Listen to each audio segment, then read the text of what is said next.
you're doing. I know you're doing great. No financial goals, no financial goals. Is there any after effect, whether in the long term or in the short term, when you don't set financial goals? Are there some disadvantages when it comes to not setting financial goals for your business, for your project, what you want to achieve? No financial goals. Can you consider a footballer without knowing the goalpost in the football field? Is that person supposed to even be a member of a football team? A footballer that doesn't understand where the goalpost is, who don't understand whether it's a middle fielder, whether it's a defender, whether it's a striker, whoever you are. Can you just imagine Mercy not knowing the goalpost in a football field? Can you just imagine Cristiano Ronaldo not understanding the goalpost in a football field? Somebody like Jejo Kocha. This is exactly what so many entrepreneurs and business people, that's exactly what they're doing. This is Faith and Fortune Finance. We upload new videos every Wednesday and every Sunday on this platform, across all our platforms. On Facebook, on TikTok, please make sure you follow us on all socials. Some people who are into business, they don't understand the goalpost of their business. They do not understand their financial goalpost. Some who have one project or the other that they want to achieve, they want to accomplish, they don't even set financial goals. They are like footballers who are playing without scoring a goal because they don't know the goalpost in the field.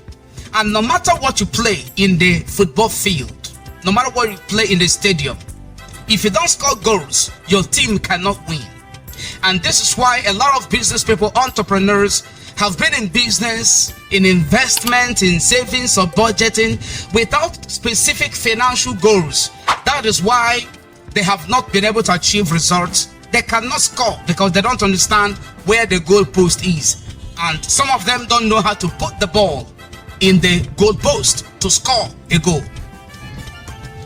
So, setting financial goals, you have to be specific to set your financial goals. Why you have to set it is because it is strategic. It is strategic to set financial goals. 1 Corinthians chapter 9 verse 26. The Bible says, Apostle Paul speaking to the people, saying that he's not beating the air. He's not running a race without a purpose, without a focus, without a goal. The goal is to win a prize. And so he disciplined himself. This is what many people fail to do in their businesses, in their project. That's exactly what they fail to do. They don't set a goal. They don't understand where the goalpost is. And as a result of that, they don't achieve any goal. They don't achieve any tangible result. So if you don't set financial goals, you are like someone that is beating the air.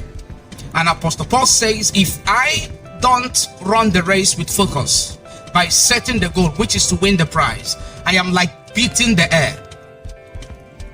A business or financial adventure or project without specific written goals is like beating the air. It's a waste of time. It's a waste of energy. It's a waste of effort to beat the air. That is how it is to run a business without setting financial goal. And number two, a goal that is not written down is only a wish. It's only a wish. Until you write it down, it is not yet a goal. Habakkuk chapter 2 verse 2 and 3. He said, write the vision down. Make it clear. Make it clear. Be specific and strategic, so that even as I'm driving now, so that he that run may read it. As I'm driving now, I understand my goals. I focus on my goals. Everything I want to achieve this year, all the goals I have for the year, I have them written down. And by the grace of God, I'm working towards them strategically and taking the right steps in order to achieve them. I want you to understand that one of the most powerful witchcrafts, one of the most powerful witches and wizards that have not submitted to the prayers of many Christians today is lack of setting financial goals. Money comes into their hands and leaves without them achieving tangible results with the money. Money enters and leaves in thousands, in millions, They don't know what to do with it because there is no specific financial goals to invest the money, to save the money, no budget, no goal. And so some of them will say, money really enters my hand, but I cannot tell what I'm doing with the money. Money entered my hand last month, a huge amount of money, 100,000, 50,000, a million. But I thought I cannot give account of what I did with the money. Why? Because there is no financial goal. And they will tell you it is witches and wizards. They will tell you it is a curse. They will tell you it is one mysterious thing or spiritual thing or the other. But when you ask them, what are your financial goals? And they say, what do you mean? How do you mean? Are you now trying to insult me that I don't know how to manage money? I know what to do with money. I am an adult. Where are your financial goals? What are your financial goals? Zero. So, in order to make sure that you achieve goals, you are able to move your business further, you're able to move your project or achieve your project completely successfully, you have to set financial goals for your project, for your business, for investment. When you do this, the sky will be your starting point. I am Pastor Maxwell. Now we God bless you.